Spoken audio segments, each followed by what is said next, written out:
या आलात. आलात आलात म्हणजे काय? माझं घर आहे माझं. गाड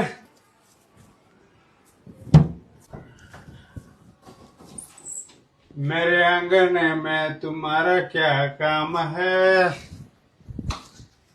वही तो बदनाम है.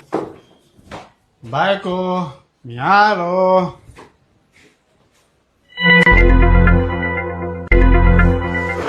मुद्दाम हे मुद्दाम ठेवते हा. बसायला पण जागा नाही घरात. पाणी घेऊन ये. पाणी कशाला पाहिजे तुम्हाला? दारू पिऊन आलात ना? हो मी पिणार आणि रोज पिणार रोज. तू कोण मला विचारणारी? मी लग्न करून ह्या घरात तुला आणलंय, तू नाही मला आणलीस. मी या घरचा मालक आहे, मला नाही कोणी बोलायचं. जा जेवण बनव पटकन, भूक लागले. हॅलो अरे मी आई बोलते. आई तू? हा बोल आई. मी आणि तुझ्या बाबा उद्या येतोय तुझ्याकडे. हा हा ये ना मग ये, मी लवकर येतो मग कामावरून उद्या. बायको कुठे आहेस? पाणी घेऊन ये जरा.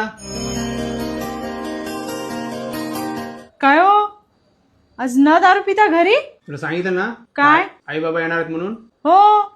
मग आणि हो मी दारू पितोय तर आई बाबांना अजिबात सांगायचं नाही, नाहीतर. अहो तुमचं कोण आई बाबांना सांगणार? तुम्ही तर ह्या घराच्या मालक आहात ना, तुम्हाला कोण बोलणार? मालक मालक तर मी आहेच, पण ते तुझ्या पुढे, आई बाबा पुढे नाही, लक्षात ठेव.